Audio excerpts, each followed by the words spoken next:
Okay, everybody, welcome back. This is now day 7. I'm Andrew Silke, and today we're going to cover the part 3 of this trilogy of talks. This is the last part of the last 2 classes. This one is The Devil is in the Details. A lovely picture here that I got off the internet.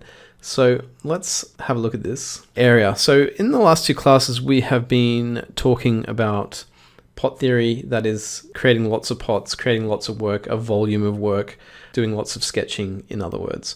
So we were really focused on that, quick turning, and that's the way to shortcut and get our skills better.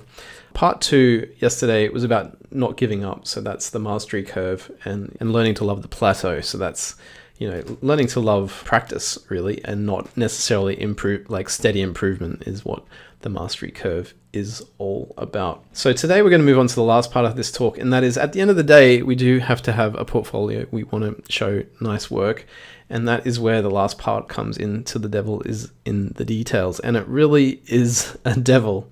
Here we've got a nice little cartoon by Mark Anderson. I'm here about the details. Here is the devil, and this is really what it can feel like if you do it properly. The devil really is in the details. So warning ahead, and I'll explain what the warning is in a little bit, but you might get a little bit of an idea in the next slide.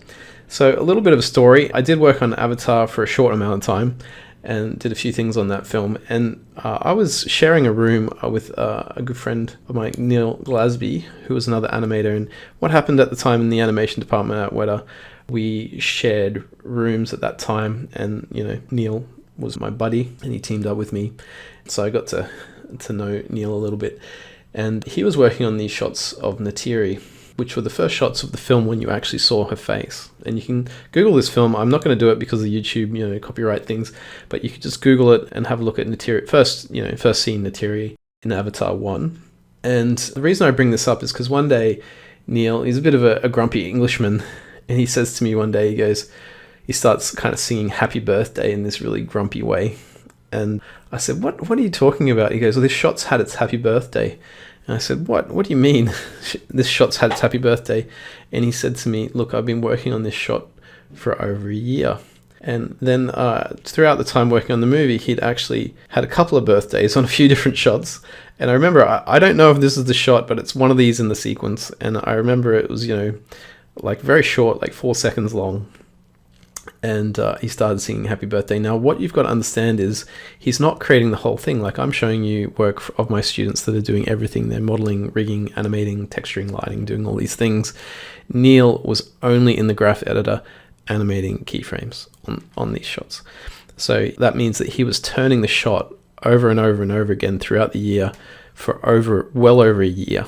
So the shots were effectively having their first birthday, and he was still working on them.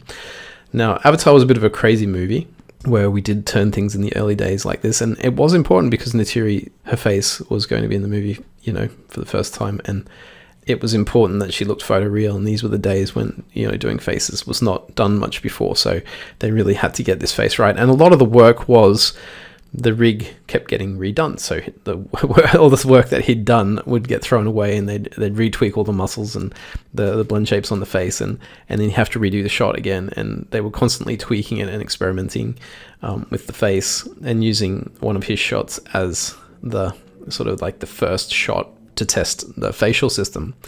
Now, Neil, a couple of times said, I just want to commit suicide, and of course he was joking, but there was a truism there that, it's quite hard to work on the same thing for well over a year. And this is like the animator's dilemma, is like, even if the shots aren't that long, and I think Avatar is a bit of a weird one, there's a few movies that you would experience that on today, but I have myself experienced very long turnaround times on certain shots, and Avatar was certainly one of those for me as well. And it can be quite debilitating, like how long this takes. Now, you guys see it on screen, and then it just whisks by so effortlessly, and nobody notices the better. But I think this is the thing that students don't understand when they're doing their own work, just how much time, sweat, blood, and tears, and pain, like psychological pain, goes on in these movies.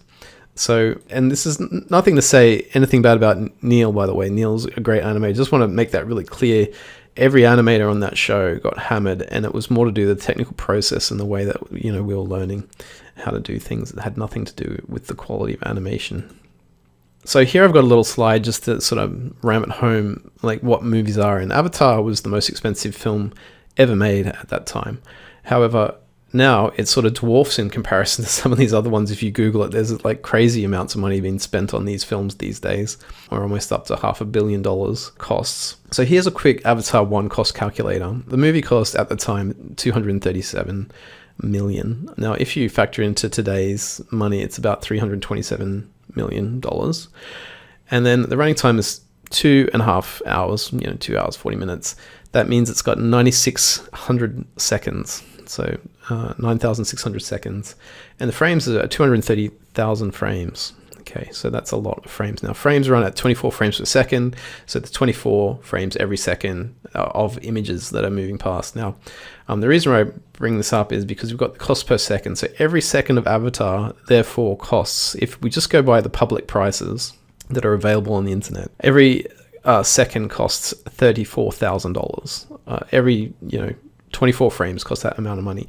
That means that every frame costs $1,500. So that's like an oil painting on every frame, if you think about it. Like every single 24th of a second is costing $1,500. So there is a tremendous amount of work that goes into these movies. This is not like your average student film.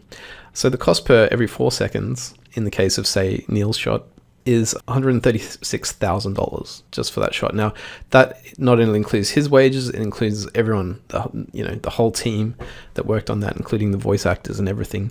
But that is a tremendous amount of money for 4 seconds of work. And I can tell you from being on the inside of these films, there is so much work that goes into them, and then it comes out on the web and everyone's like, oh, someone just pressed the digital CG button. Yeah, that's exactly what happened. Sure it did. So let's rewind and get back into, okay, how do we apply this to ourselves moving forward? How do we move forward with this? So this is the last talk, or 2 talks ago, that pot theory, where we're creating pots. Now, this is an example where I was sculpting pots with a 20-minute time limit. So this is not a year's worth of work. This is 20 minutes, and then 20 minutes, and you're getting better and better and better the more pots you do. And this is like shortcutting the ability to get very quickly to a good foundation where you could polish after that. This is still really, really rough. Just want to highlight that. But at a certain point, we do need to polish. Like, we need to present our work and really make it schmick for the internet. So another way I want to sort of put this too, and this is a bit of a, not quite getting into the devil's of details yet. Here is a thorny devil lizard that I textured up, quite a few years ago, and I've now found all the textures on him, and it looks quite detailed and whatever, but it's just not looking super pro. And after I was doing the pot theory sculpting, as we said, this was actually the model. So without all the, the depth of field and all the nice texturing on this, the model actually looked like this, which is a bit average in comparison to, if you do pot theory every day, you can get to those foundations very quickly. And this is the foundation that now I'd much prefer to have, and I'd like to go back and actually fix him up and texture this and do a polish thing and maybe release it on the web for you guys. So I just want to show you that, there is this phase of detailing where if you don't have your foundations right, you can be missing out. And I know this is looking fine, but like the foundations really do matter. And the better the foundations that you have, then the easier it is to detail. And so the goal of pot theory is to really get your stuff out fast to a good quality level. So we want to build foundations quickly, and we want to get them to a good level because it's easier to detail after that point. I can't underestimate how important this step is. Now, once you've completed this step and you're building stuff quickly into a foundational level, you do have to polish. So here's another example of me. This is a poly model. I was, this is quite a long time ago now, but I thought I'd just show you the process of some of my stuff, and you'll see another one later. Is that, a lot of the stuff that I produce when I'm roughing out my own things, and I'm not going off a design, I'm not copying something, look pretty average, look really average, and I'm just trying to build something quickly to get a starting point. And then what I try to do is evolve that model, so you can see me sort of coming in here and improving that model a little bit by little bit, getting better, adding more things, changing the design, because I'm designing in 3D with this sort of processes like kit bashing with very simple shapes. A lot of these shapes, by the way, are just blocks and really simple things. It looks complicated, but it's actually just spheres and things really smashed together. Getting there, this I'm getting happier with the design style. I'm sort of finding something that I'm liking, and then I really was starting to dig this nice curved line that was coming over there and the simple shapes, and I ended up with something like this. And this is still very much a block. You can see cylinders are all intersecting each other, whatever. And then the finished model block, that's a block model, and then the original there is quite a difference. So this is even just, you know, me as a fairly accomplished artist at the time, around 2010, just jamming on a design. And then I just took it into Substance Painter, you know, a fair few years ago, maybe 2015. I was just like, I wonder what this looks like, because I was playing around with Substance Painter. I just put on some generic, you know, shader preset, and it turned out like that. So you can sort of see it. Now, that's still a block. You can still see a lot of problems with that. It's not at all polished. But I just wanted to show you, like, even in the blocking phase, we can evolve our models to get them better. All right, so let's now move to Josh and his line, which I showed in the very first class of this. And we're going to come in here to where we're now in Maya. Ooh, look at this. Let's have a look at Maya. Now, this is Josh's line, and this is what he came to me. This was a ZBrush sculpt, and it was looking a bit average. And I kept the model for some reason. Now, I said to Josh, let's throw this away and go to the realistic line. We're not going to do a fantasy line with wings and stuff. It's going to be a bit hard. So he came back the next week, and literally he gave me this model. So you can see that it's not looking a lot better. And this is where he was. And I think the thing to get is that obviously it needed work, so we gave him some details. And the next week he came back with this one, and he was pretty happy. He's like, let's go and rig this now. And I was like, well, no. And this is what I'm always noticing with students, is that they want to get into the next stage much more quickly than what I would let them. And we're saying, look, if you animate this model, it's only going to be so good because, you know, you're limited by the model's quality. So if we keep coming along here, you can see now, this is like almost weekly. So he would come back to me weekly, and slowly, bit by bit, we're getting into a better place with this lion until we end up here. So even like in these last stages, we're still sort of like fiddling with it and getting, you know, toes working, little muscle details. It gets really subtle. And this is where the details are, and this is where the devil is. The devil is in the details in these last weeks when we're really not making much progress anymore. I mean, when we're down here, that week to that week, we're making a huge difference. Huge difference, huge difference, huge difference. Everything's exciting. And then week by week goes on, and it's starting to get really slow. So the model in the end looked like this. Of course, the topology these days I would do differently. I'd probably have just a much more gridded mesh, but this was a long time ago now. And you can see, I won't play that, I'll just scrub. You can see that the look of that model just in the viewport there is looking pretty, well, a lot better than when we started, and a lot better than this first poly model too, which is, you know, the difference between that is quite staggering, I think.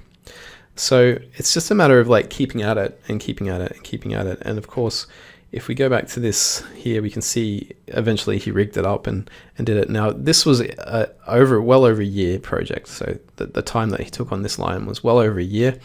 And that's where we're sort of coming back to Neil's avatar torture and thinking about that. Well, now you're not only modeling it, but you're rigging it, you're learning, putting fur on, and animating as well. And this gets really, really tough to do. So I would say that Josh wanted to, you know, had some pretty dark moments with his line as well, if we were talking to him now. And I did catch up with him a few weeks back. So let's now move on to, we won't go onto my Rhino quite yet. So stop it there. I want to show you, I did show you at the beginning a Sims face. So let's have a look at this. And we're going to go in and check out his face, which is this lovely Michael Fassbender model. But he didn't start there, of course. He started back here, much the same way as Josh's line, as we can see. And, you know, he was pretty happy with this. Of course, he was going to put eyes in and, you know, let's rig it and start animating away as he wanted to do at the time. And I was like, man, I don't think so. So week by week sort of passed, and, you know, that's a big difference there from week 1 to week 2. I believe this is weeks. I can't really remember. And, you know, we're just keeping on going. Now, that looks like a fairly decent generic man, but it's not really looking like Michael Fassbender if you know what he looks like. He's in the Alien movie. And now we're starting to get a little bit better. So you can sort of see there's like going from this generic man to something that's starting to look like him. And, you know, of course we could have gone further, but like little bit by little bit. And this is, again, the devil's in the details with just these little nose shaping things going on in there. Little detailing in the top of the head. Just a lot of things, and there's topology stuff happening at the same time on this model as well. And until we get to this final model, which is looking quite decent. Now, of course, we could go into town and put displacement on this and texture it up and do all this loveliness. But, you know, this was already taking a long time. So I was just like, let's just keep it gray and we'll go and do the rigging now. So do the facial rigging. So Sim then comes over to here and rigged up the face. So let's just have a quick look at the final result of this on a live demo. So I've just sort of upgraded the lighting on this model, and you can see, you know, we've got a live model sort of animating here with a rig. So like kind of freaky stuff. I love this. And I did catch up with a Sim a little while ago too, and he said, I remember the fact that you were telling me on Avatar, like that the neck muscles all worked, and you can see a little bit of that neck muscle happening now. I can guarantee you, you know, necks can look a lot more detailed than that. But I remember him saying, like, all these years later, he's like, I remember you telling me that the neck moved with the mouth, and so there it is. Looking pretty cool. I like this slider too. He's got these cheeks. Fun stuff. All right. So this is not an animation ready rig as well. I was like, well, let's not animate this. This is not ready for animation, but it's a cool demo and it shows some blend shapes and rigging and whatnot. So I think he was very successful with that there. So now we can move on to another piece of mine, which is this Rhino, which the model's not looking amazing in the viewport because this was a sculpt and has a lot of texture, like relies on texturing a lot, but we can have a look at this. So this is actually the end result of this Rhino in a very decimated low res thing, because of course it's got lots of detail. So we'll get into the texturing in a second, but like this is where I began. So when I began texturing this Rhino, you know, this is my own design. I had a lot of reference. I didn't know how toony I wanted it to be stylized, so I started with a very stylized model and then slowly got more and more realistic as I went. But this is literally my block in Maya when I started, and on my first save, and I'm like, well, I got a Rhino. Meh, it doesn't look that great, but whatever. And knowing that I'm going to play around with it, so I started messing with proportions, trying to figure out how Rhinos actually were designed by looking at a lot of reference. And you can see it's still looking pretty average as you go along. It's not looking great, but I'm just sort of designing out, always knowing that I'm going to go to ZBrush and join it all there and do some sculpting. So here I am going from the Maya kind of block and sending it over to ZBrush, and now ZBrush we can start joining it all up into one piece and sculpting away. And you can see that here I'm still not hitting the marks with it. It's still looking pretty meh, but this is a very short time frame now. Like unlike the students where this stuff takes a long time, they come back week after week after week. This is like, you know, a day of progress, if not less, like half a day. And I'm just getting into figuring out what I want. Most of that time is spent in the design phase, by the way, too, because you can do this stuff really quickly if you know what your design is. So you can see now I'm starting to get more into a shape that I'm starting to get happy with there. And I'm getting closer and just playing with it some more. Starting to do a little bit of detail now. Unfortunately, you can't see it, but there's quite a lot of detail going on the face and just sort of playing around with it. And you'll see the render of it, I think, around here. And I'm sort of getting happy about there. So now I'm happy with the base shape of the Rhino, sculpting it, and I'm like, yep, that's looking pretty decent to me. Now I'm happy to start retopologizing it. So we're coming back into Maya now and building this base mesh, as you can see. The base mesh, retopologizing that. It takes a little while. Building the ears correctly now, opening the mouth, adding the interior of the mouth, etc., etc.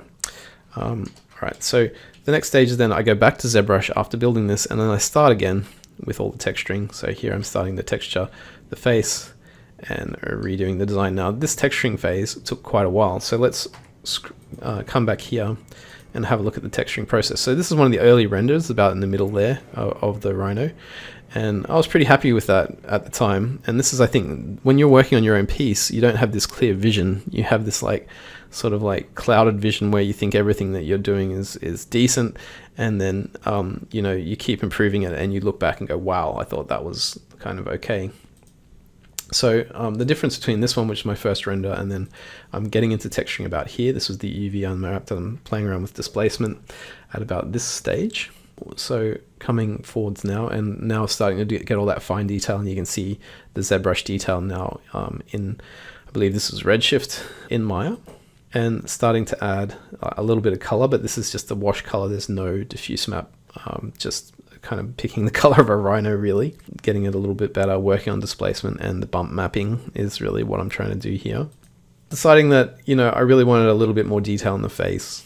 So you can see me going back to ZBrush and sculpting it, and then exporting the displacement again, trying to put a little bit more detail around here with the wrinkles and things, as you can see. And then now getting pretty happy with the displacement and the thing, but, you know, trying to find a good lighting style. That's what I ended up with there, and you can see now I'm adding the diffuse map. So this is really a big step up from just gray to now actually adding the colors. And I realized that he looks really cool with kind of like this black eye, like he's some sort of a war hero or something, or she. I've never decided whether this is a he or a she. I think it might be a she. Now on the next one, you'll see that this I was pretty happy here. I was thinking that's pretty much done, but I got a bit of feedback on the tusk, and people are saying, oh, you could just put a little bit more feedback in there, a bit more detail in there, thanks Dave. So I just kept working the tusk a little bit, and you can see the difference of the tusk there compared to there. It's just looking a bit half done. And now we're adding those details in the tusk. And then I thought, why don't I add some hair? Why not? I did notice, like, I was looking a lot of ref of Rhino, so let's put a little bit of hair detail on the Rhino and sort of finish it up. So that's sort of the end of that. Now, if you go to the website, you can see the spinning, but I will rig and animate it as soon as we do have our quadruped parts in Hive. So now I just want to show you guys a student version of this, another student version of this, where, you know, we're really looking at this on a different thing. So this is texturing mostly with the still lifes, and I'm going to click through this very quickly. This is Bailey Smith stuff. Hi Bailey, I know he'll be watching this. And we're just going to step through now. This has got 100 versions. So this is over many months, and slowly, bit by bit, coming back to classes, and Silke just going with getting the whip out and going, more, please, like more detail, look at this, look at that, look at the other thing, change the lights. It looks more realistic, it should look more realistic, you know, let's A/B it with the reference, which we're always doing. And you can see that the statue is going from this pretty ordinary looking statue, all of a sudden he's sculpting in Mudbox, which he'd never done before, adding, you know, the wax strip, which was always standing out in these original ones, like not making it look real. Getting that look better, adding the subsurface on the candle now, and we're starting to get closer, as you can see, and getting close now. And at about this stage here, he decided to throw away the lights. He's like, I've got too many lights, which I agreed. And Bailey threw away all the lighting, decided to start again because he's getting better at lighting as he's going as well. And he's getting a bit frustrated. And so now he's rebuilding the lights from scratch now that he knows what he's doing a little bit better. And you can see it's coming together. And let's come up to, now we're getting happy and just doing some quick test renders from different angles, making sure we can see the curtain and everything's going to fit in the shot when we render it. And we're getting very, very close now. And here is the final. So this is a huge learning process for a student when they go through this pot, which I call it a pot, but, you know, this can be many months for a student who's going slowly. But what happens is the first time it's always going to be really slow, but you know, you only have to do a few of these before you can start banging them out in a couple of weeks or, you know, a few days even. The learning process is grueling when you're doing things the first time, but after that it gets a lot easier. So let's now have a look at, move on. And we got danger ahead now. I'm talking about how long things are taking, and you guys might be surprised by how long some of this takes. And I think we just browse through media so quickly now, and like on Pinterest or on Twitter or Instagram, and, you know, it's gone, and you don't realize that someone's put in, you know, so much hard work into some of these things. So I thought I'd show you another student. This is Boris, which I'm updating my reel. I just suddenly found this on his website. I remember him sort of finishing this, so I was like, looked it up and grabbed it. So hi Boris, blast from the past. Now I've included a short clip of this. I will leave the full details of the film in there. Now this was kind of unfinished, but pretty close to finished. So I'll put a link to where this video is in the comments so you can watch this after. But I just thought I'd show you because Boris was a great one, because what he did is he had this great blog that he was keeping about this, and I'll put the link here too if he allows me. Or if he doesn't allow me, he can tell me to take it down. So that's the end. Let's start and look at the date on that. That's 2017. I believe this was finished, or the version on Vimeo is about 2018. So we go all the way back to the beginning. We can see the dates on this, 2014. So this is a project that lasted 4 years. Now, that's not 4 years every day. It's not 4 years like solid. I think Boris did this in drips and drabs, and he'd take jobs and like he'd be back on it, but he was working on it consistently for a long time. And you can see the amount of blog posts that he did and where his inspiration was from these cyberpunk things, Basic Instinct. It's sort of like this hit girl kind of a feel to the short film. And we started with this block that worked out quite quickly. Oh, look at that, 2013. There with this this nice animatic, and this is how I teach too, with this. I'll just click through this, but I really try to get people to do the layout early if they're doing a film, and then we need to get the cameras right so we know exactly what we're modeling. And then he started iterating on this and adding better previs, and we started working on the previs, and then we got to the, his first pass of his sculpt, which was a bit of a laugh, but it looks quite similar to some of my early sculpts too. And Boris was always good at ArchViz, so he could always do the background even when he came to me. And now we're just starting to iterate, and he's doing more sculpts, doing pots, and that one turned out really nicely quite quickly. And this is the things like, his hero pot's not looking so great, but he's now being able to bang out, secondary characters quite quickly there. And you can just sort of like go through this. I think this is a lovely example of improvement on a project over time. Again, this is not probably as much time as what someone would put in at uni. He was having to work and do other things. And you can see we're slowly getting better, but it's still not in the pocket. And I'm going to really quickly speed this up because there's just so much work here, so much effort. And this is where the danger lies. And I really liked it there. I was like, yeah, you're really getting it there. That's looking kind of in the pocket now. I think you can, we can go ahead with that. And he just kept going. And then rigging is a nightmare of its own, as anyone who knows. So he has to rig and do all these things that are new. Skinnings, learning all about skinning, and of course he's done bits and pieces of this in the past, but he's having to come back to it. And she's looking quite decent now from where we started in a couple of videos, and we can just keep going. And finally he gets to actually start building his background properly and lighting it, which he's really good at already. And yeah, look at this, just so much animation. So then he had to start learning animation, which was a whole nother ball game, as he found out. And of course I pushed him really hard on that. And if we come over to the final film here, it's called DL Comp 06. That is because it was never finished as far as I'm aware, and maybe Boris can correct me and I'll update a link if it is. And I noticed in the credits, it's not like the credits aren't properly done, and there's lightning and it looks really bad. And even in the animation, like the first shot's good because we worked together really hard on that, but then he was so over it that he just wanted to get it finished, and I let him go a little bit on the animation as well. And meanwhile he's coming back and doing projects like this and just loving them because he can get them done in like no time, like these cute little projects that he could do in like a day or two. And this is just the normal process of a film. I know this is scary stuff for people who are watching this, but this is really normal sort of work for a student who's doing an epic sort of a project like this.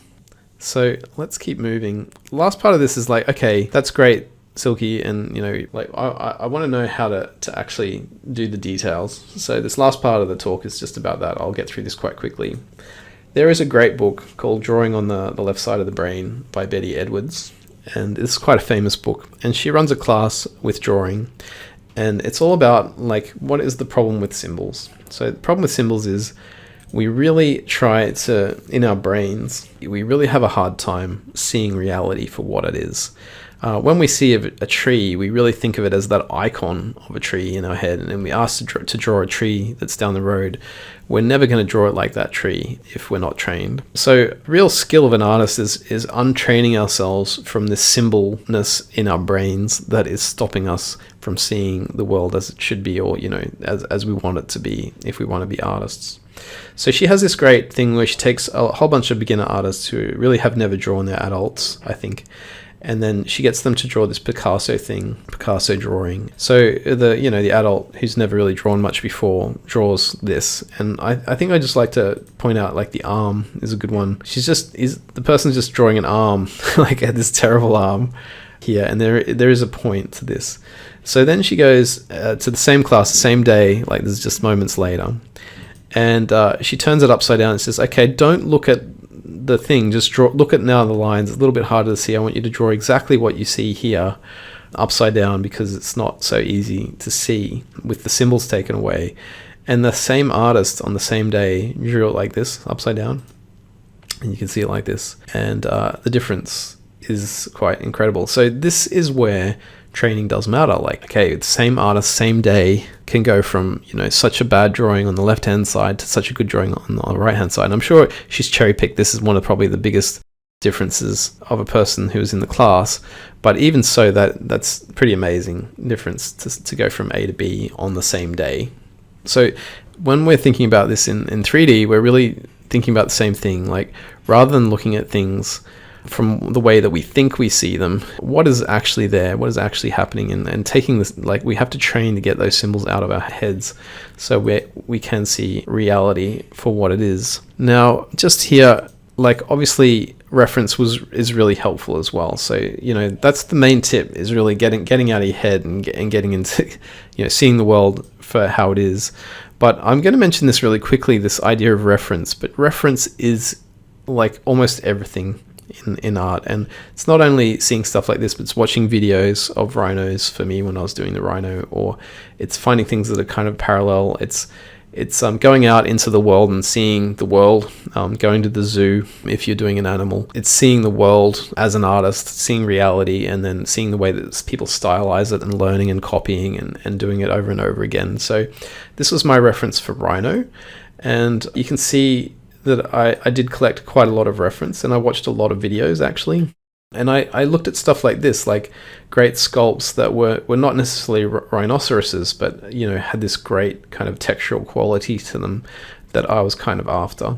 This sort of stuff just looks great, and I was really wanting to sort of do that. Now, I really wanted a cartoon one. I didn't want it to look super real. So I was also at the same time getting, like, what are the big shapes of a rhino that people are sort of like being able to do this in this cartoony way, and what are the nice forms that are there, like this sort of stuff with these lovely lines, and simplifying stuff down. And I was using bits of this in the sculpt, so you can see all that there.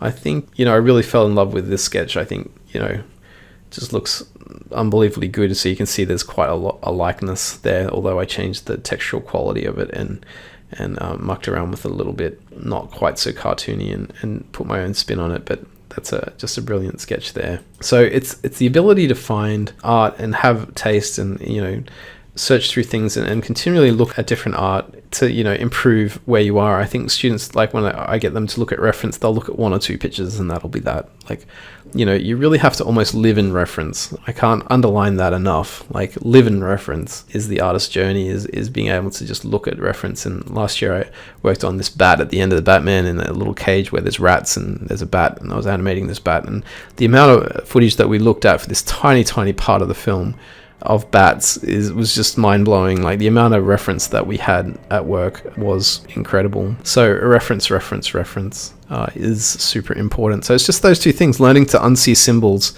and reference. I know that's not a lot to hang your hat on, but that's sort of how it works. So I'll just finish here. This is from a talk a long time ago. This one, I have no idea who this artist is, but this to me was at the time quite A-grade student quality work, where someone's, you know, done a lot of good work on the polish of texturing, and they've got like a really detailed stuff in here. But there's a lot missing on that face. There's a lot missing on the quality of the shapes and stuff. And this is what professionals are really judging. I think professionals see the world a bit differently to the juniors and the students, whereas students might all be sort of like raving about how good this person is in class. A senior artist at one of these huge companies is really looking with a different set of eyes, and we're really looking for stuff that looks much more like this. Like, this is a 3D render as far as I know, and you can just see the subtlety in the forms of this, and the beautiful lighting, and the simplicity in the design, and everything sort of singing like this is what we want to see much more of. And it's like, as a student, how do you go, right, I need it to be better, I need it to be better, and get away from this kind of like mentality of just copying a computer game and putting a lot of detail in. Like, how do we get the simple forms right, the simple stuff right? And part of that is not even attempting a nude model like this for some people, depending what job you're going for. It's just starting with basics like the still lifes and getting them going first before we move on to crazy hard stuff, which is often done while you're working. You don't need to do this stuff when you're working. And that leads me to tomorrow's class, which is really about doing the simple well. This class ends here, and we're looking at this immaculate detail in Rhino and you know, this lion that was running that took over a year to make with Josh. This stuff is really, really hard. All you need to do to get a job is to do the simple well, and that's what tomorrow's class will be about. I just really want to underline that as well. That's really important. So I'll leave it there. Tomorrow's class is really good. Don't miss it, and I hope you guys enjoyed. There we go.